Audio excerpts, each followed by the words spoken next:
I also want to thank all of the cabinet secretaries for having a whole of government approach to helping Selma recover. And they've started with HUD. I don't know where Marsha Fudge is, but Marsha, we love you. We in Alabama's 7th Congressional District are a resilient people. After all, it was the people of this district who dared to make this nation live up to its highest ideals of equality and justice for all.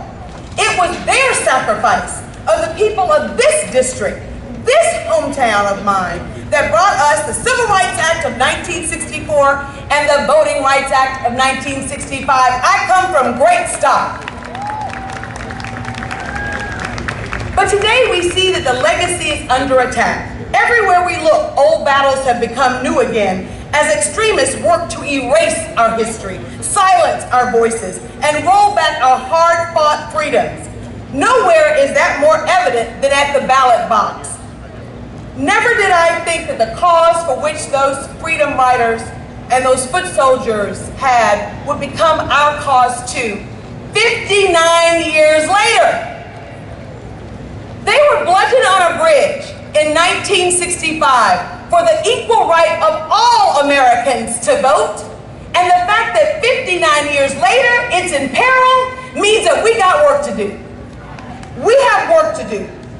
Never did I think that the cause for which John Lewis and those brave foot soldiers marched and bled and even died would become our cause too.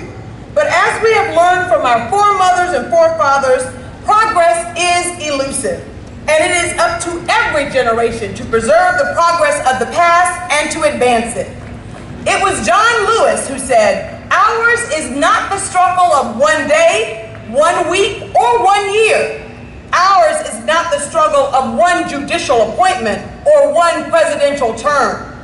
Ours is the struggle of a lifetime, or many lifetimes, and each of us in every generation must do our part." Ladies and gentlemen, we have to do our part. I proudly carry the seminal piece of legislation that bears Congressman John Lewis's name that would fully restore the protections of the VRA. It's called the John Robert Lewis Voting Rights Advancement Act, and we need to pass it now.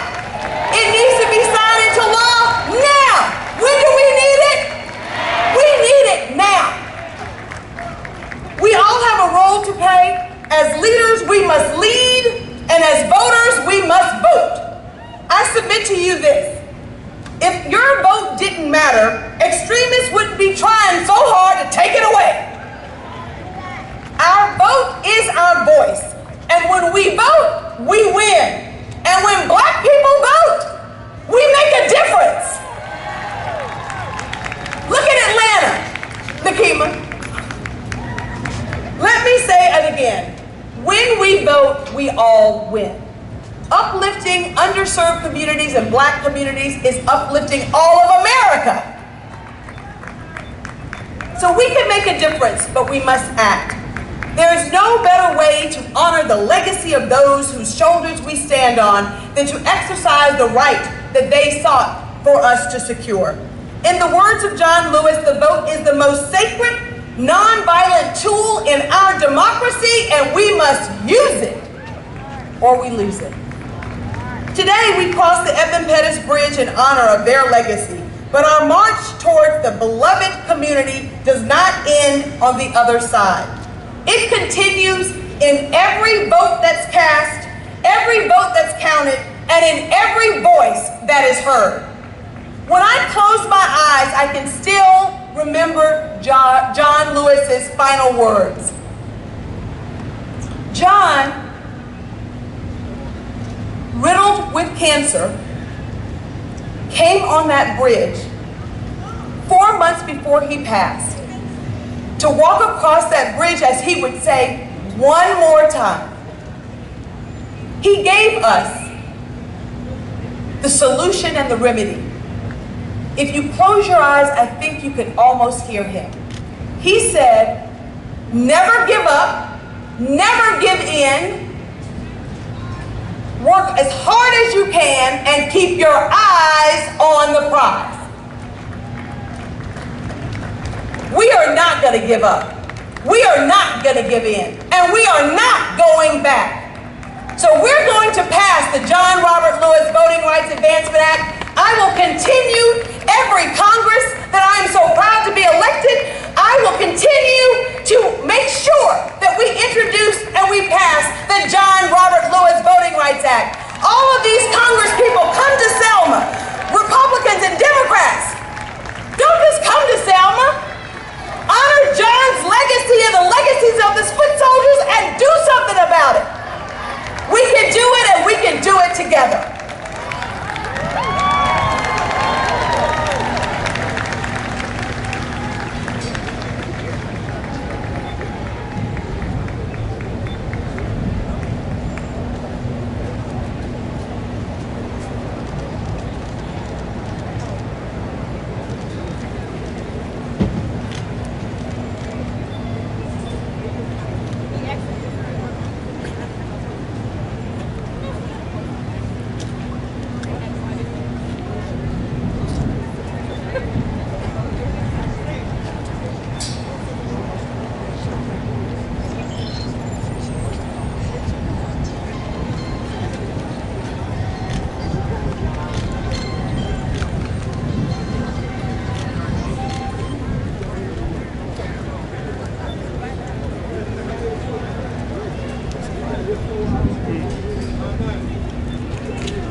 Please welcome Spelman University student and youth member of the Selma Jubilee, Azalee Fortier.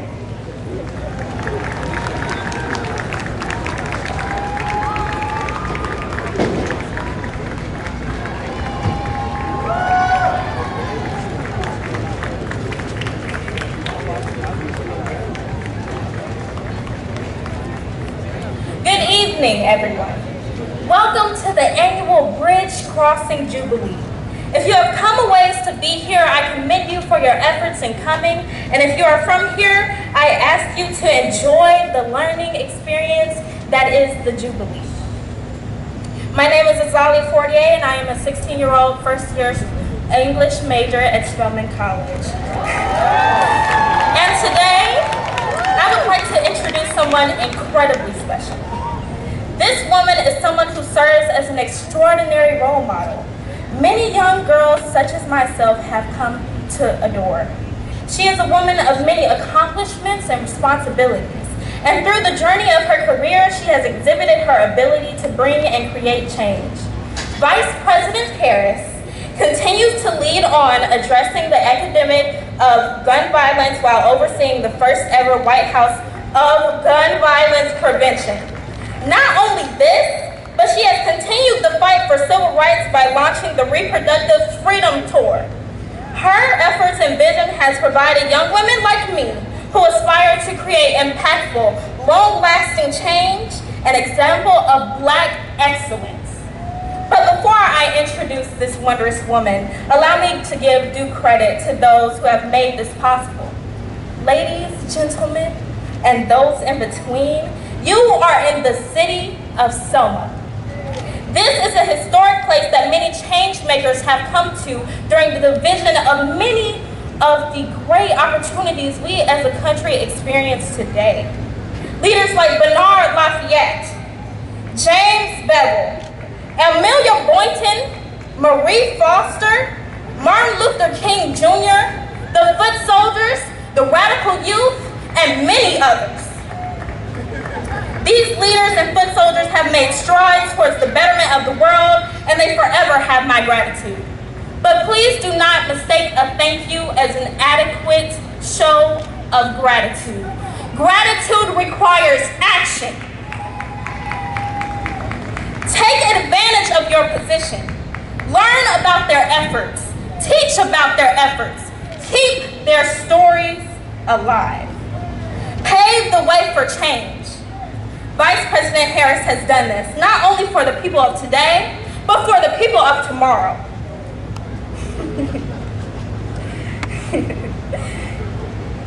She is, in the words of Maya Angelou, the hopes and dreams of the slave.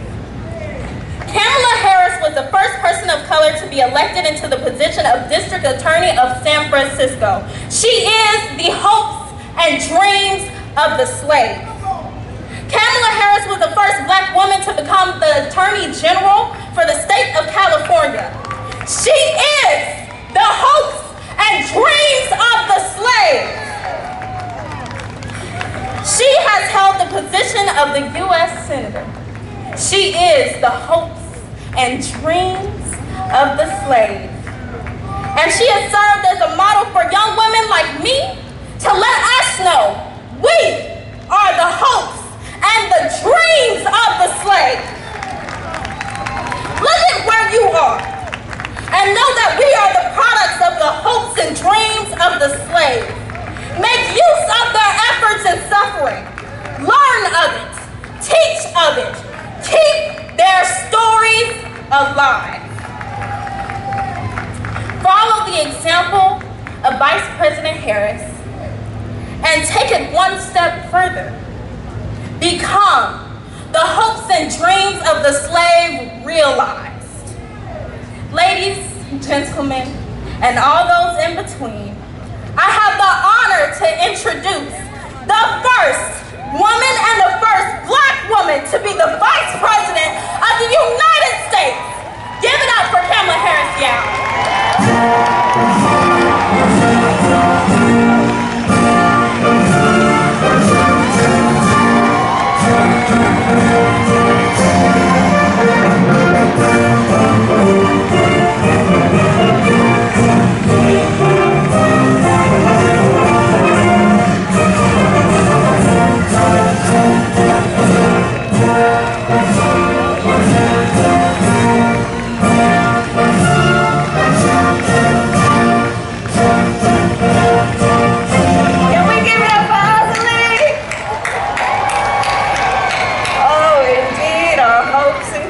are alive and well.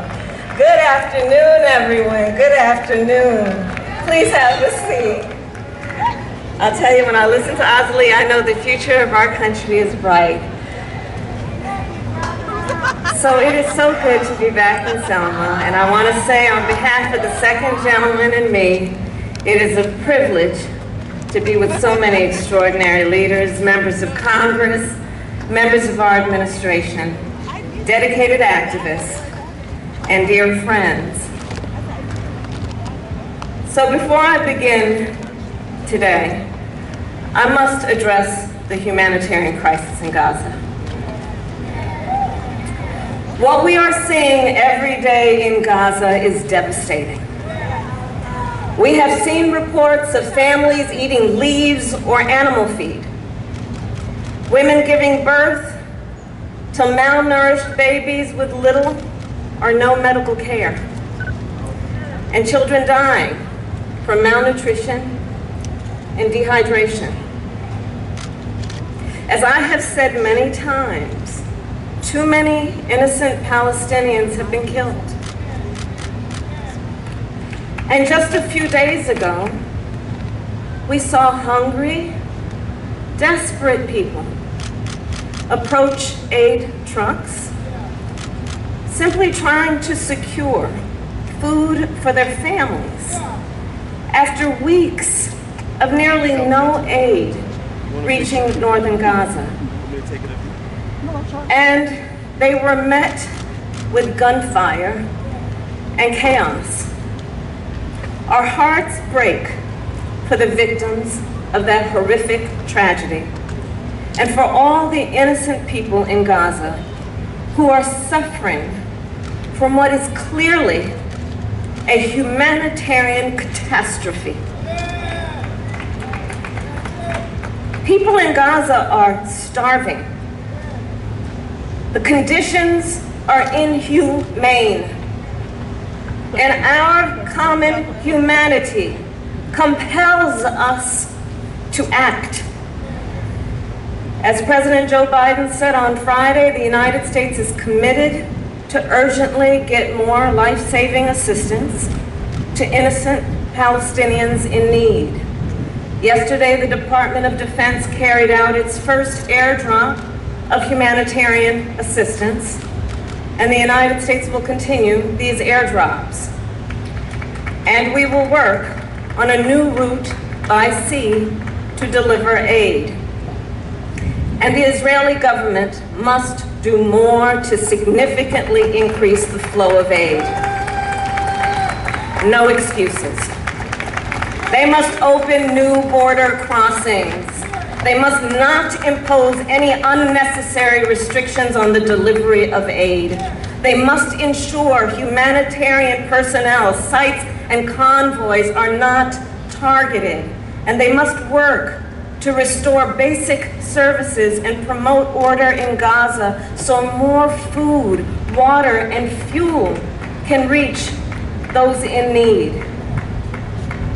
As I have said repeatedly since October 7, Israel has a right to defend itself. And President Joe Biden and I are unwavering in our commitment to Israel's security. Hamas cannot control Gaza. And the threat Hamas poses to the people of Israel must be eliminated. Hamas is a brutal terrorist organization that has vowed to repeat October 7th again and again until Israel is annihilated. Hamas has shown no regard for innocent life, including for the people of Gaza, who have suffered under its rule for almost 2 decades.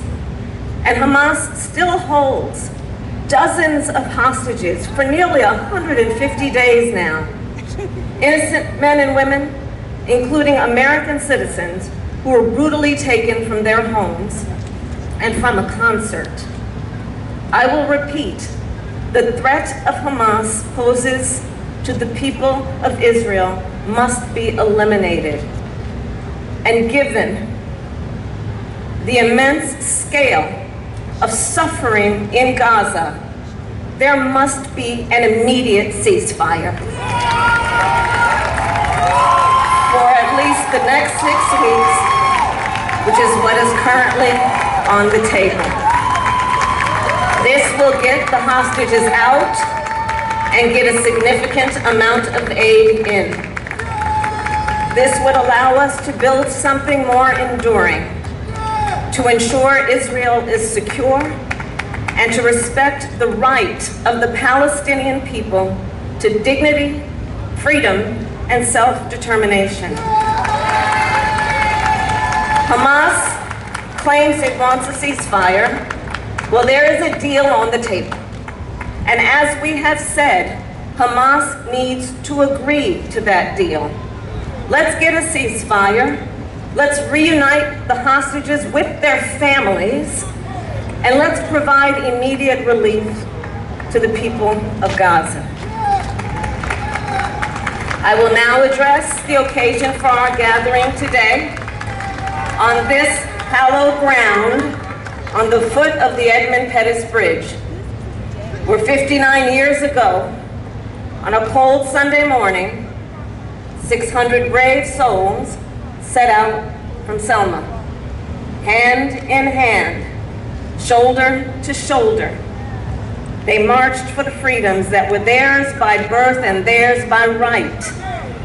The freedom to vote, the freedom to live without fear of violence or intimidation, the freedom to be full and equal members of our nation. They marched peacefully.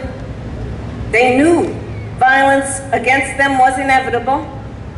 They knew they would be surrounded by troopers with nightsticks. They knew they might be trampled by horses.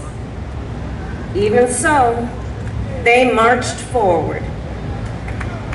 But they were forced to retreat, and yet they would not be deterred, defeated, or denied.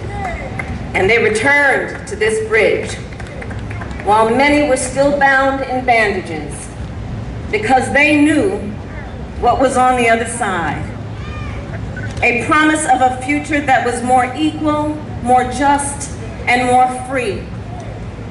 And yes, they crossed this bridge. And in so doing, they also built a bridge. They brought together white Americans, black Americans, all sorts of Americans, and ministers and rabbis and members of SCLC and SNCC and folks of all ages and backgrounds. And less than 6 months later, the Voting Rights Act of 1964 was signed into law. The story of Selma, a story of our nation. Freedom is fundamental to the promise of America.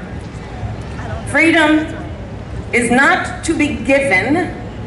It is not to be bestowed. It is ours by right. And the power behind the promise of freedom has always been in the faith of her people and our willingness to fight for freedom, be it on the fields of Gettysburg, in the schools of Little Rock, on the streets of Ferguson, and on this bridge right here in Selma. And today we know our fight for freedom is not over, because in this moment we are witnessing a full-on attack on hard-fought, hard-won freedoms, starting with the freedom that unlocks all others, the freedom to vote, the sacred freedom to vote. Today, in states across our nation, extremists pass laws to ban drop boxes, limit early voting, and restrict absentee ballots. In Georgia, extremists passed a law to even make it illegal to give people food and water for standing in line to exercise their civic duty and right to vote. I asked the friends here, Rev, whatever happened to love thy neighbor? The hypocrisy abounds. And do notice, the governor of Georgia signed that law on the 56th anniversary of this very march. Across our nation, extremists attack the integrity of free and fair elections, causing a rise of threats and violence against poll workers.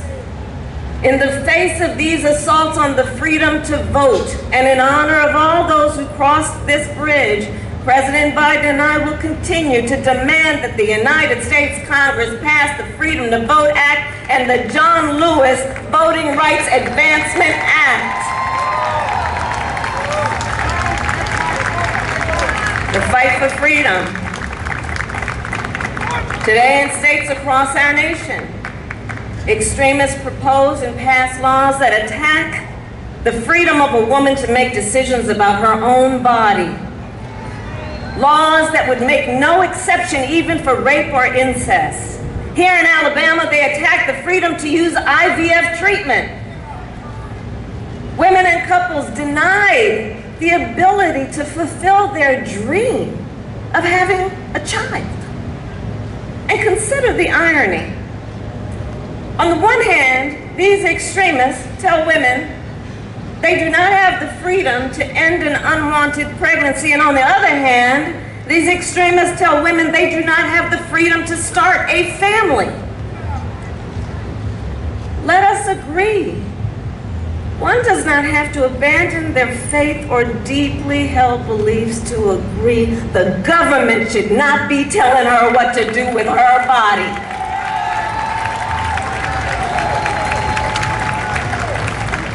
The fight for freedom. That every person in our nation has a right to be free from the horror of gun violence. And yet today, these extremists stand by and refuse to pass reasonable gun safety laws to keep our children and places of worship safe. Freedom.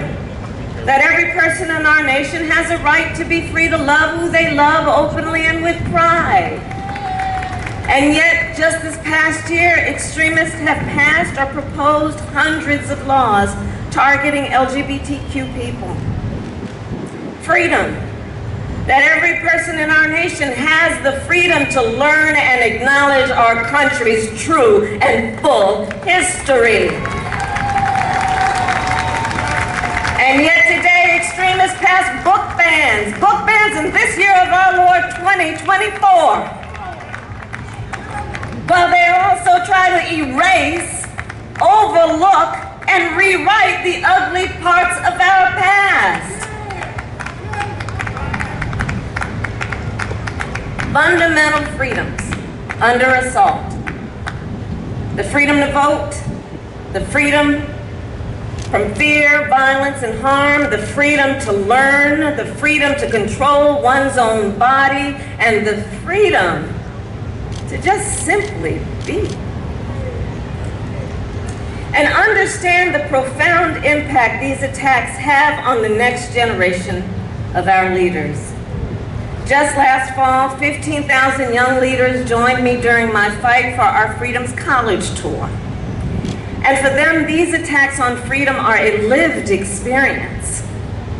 It is their lived experience that extremist leaders have intentionally closed polling places near college campuses and restricted the use of student IDs to vote. That it is black voters and student voters who are most targeted by anti-voter laws.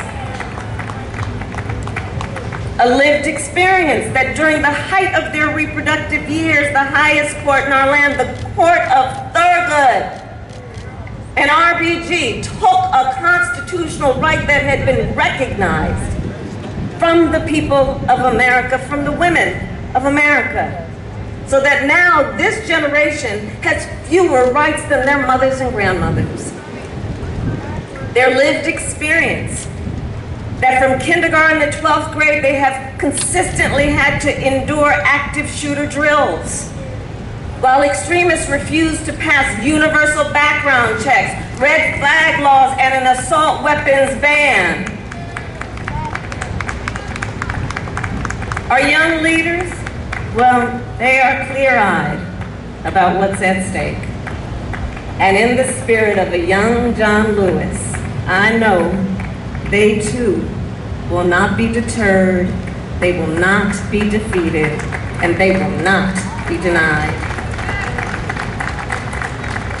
So Selma, the challenges we currently face are not unlike the challenges faced by those 600 brave souls 59 years ago. And in this moment, we too then are confronted with a fundamental question. What kind of country do we want to live in? Do we want to live in a country of freedom, liberty, and justice? Or a country of injustice, hate, and fear? We each have the power to answer that question. With our voice, with our feet, and with our vote. I'll close by sharing with you in my West Wing office in the White House. Yeah, that's where I work. I hung a piece of this artwork that is the first thing I see when I walk into my office in the morning. It's a large framed photograph taken on Bloody Sunday, depicting an injured Amelia Boynton receiving care at the foot of this very bridge. And for me, it is a daily reminder of the struggle, of the sacrifice, and of how much we owe to those who gave so much before us. History is a relay race. Generations before us carried the baton, and now they have passed it to us. So let us continue to organize, let us continue to fight, and let's make some good trouble along the way. God bless you, and God bless the United States of America. Thank you all.